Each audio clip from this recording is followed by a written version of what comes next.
Shalom keluargaku dimanapun berada, selamat pagi. Puji Tuhan, kita berjumpa kembali dalam Morning Blessing di hari Senin ini. Keluargaku, waktu kita masih ada di masa-masa COVID, kita ingat bahwa setiap kali ada long weekend, pasti ada lonjakan kasus COVID-19. Kenapa terjadi lonjakan kasus setelah long weekend? Apakah karena COVID-nya yang semakin ganas? Bisa jadi ya, COVID-nya semakin ganas, tapi ada satu hal yang mungkin lebih berpengaruh daripada itu yang membuat lonjakan kasus terjadi, yaitu orang-orang kehilangan kewaspadaan. Orang-orang kehilangan kesadaran untuk melakukan apa yang seharusnya mereka lakukan pada masa COVID. Tidak ada lagi jaga jarak, tidak ada lagi penggunaan masker, ya, dan sepertinya semuanya berlangsung normal. Orang-orang lupa kalau ada satu bahaya yang sedang di sekeliling mereka, ada di sekeliling mereka. Nah, sebenarnya di hari-hari ini kalau kita melihat ya, ada banyak orang mulai kehilangan kesadaran untuk melakukan apa yang benar. Banyak orang mulai kehilangan kesadaran untuk mencari Tuhan, dan ada banyak orang yang mulai meninggalkan Tuhan. Apakah karena iblis atau setan semakin kuat di akhir zaman ini? Sebenarnya enggak juga. Yang mungkin perlu kita sadari adalah ada banyak orang percaya hari ini yang kehilangan kewaspadaan. Kewaspadaan terhadap dunia yang semakin hari semakin giat memberikan tawaran supaya orang-orang meninggalkan Tuhan. Iblis bekerja dengan cara yang sama dari waktu ke waktu, dari masa ke masa, dengan menggunakan segala sesuatu yang ada di sekeliling kita, ada di dalam hidup kita, dari zaman ke zaman. Dan seharusnya kita melihat firman Tuhan yang mengajar kita untuk kita berwaspada dan berjaga-jaga.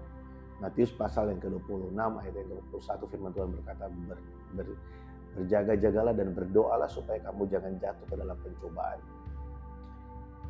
Roh memang penurut, tetapi daging lemah.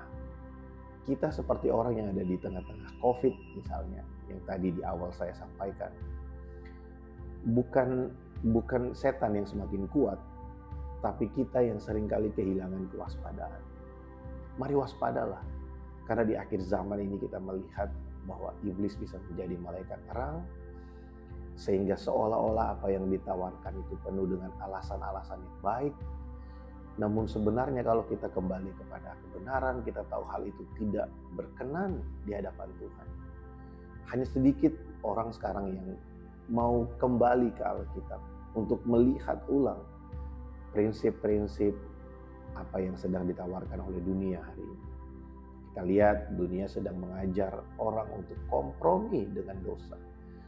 Dosa itu sepertinya dibuat menjadi sesuatu yang netral, sehingga orang ketika melakukan kesalahan, melakukan dosa, sepertinya itu bukan lagi hal yang menakutkan atau memalukan bagi diri mereka. Sehingga ada banyak orang percaya yang mulai kompromi dengan hal itu dan mulai hidup seperti waktu kita COVID. Kita ingat ada new normal.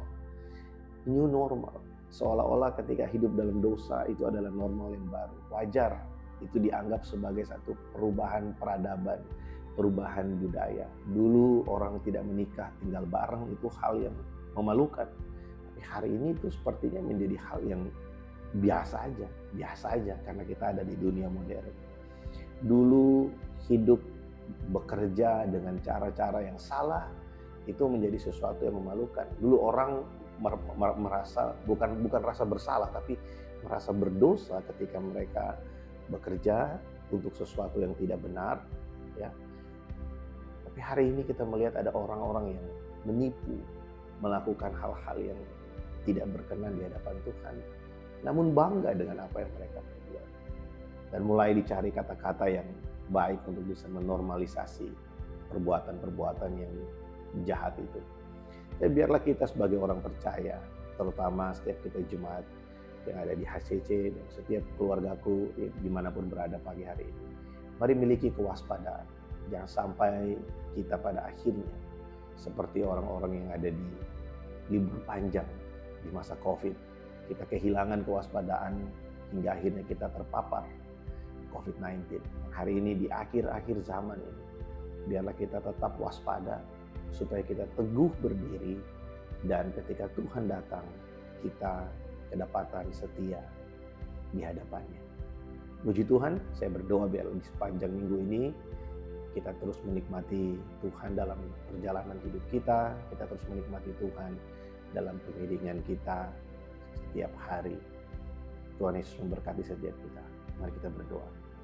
Tuhan, terima kasih untuk pagi hari ini. Kami sungguh bersyukur untuk kasih setia dan kebaikan-Mu. Kalau kami boleh bangun di hari yang baru, kami tahu semua ini adalah anugerah-Mu bagi kami. Berkati kami di sepanjang minggu ini Tuhan. Apa yang kami perbuat, apa yang kami lakukan, biarlah semuanya ada dalam kebenaran-Mu. Ingatkan kami untuk kami terus berhati-hati, berjaga-jaga Tuhan di tengah dunia yang jahat ini, supaya kami terus berdiri teguh di dalam kebenaran firman. Terima kasih, berkati anak-anak-Mu sepanjang hari ini Tuhan. Dalam nama Tuhan Yesus kami berdoa. Amin. Puji Tuhan, selamat beraktivitas keluargaku. Tuhan Yesus memberkati. Shalom.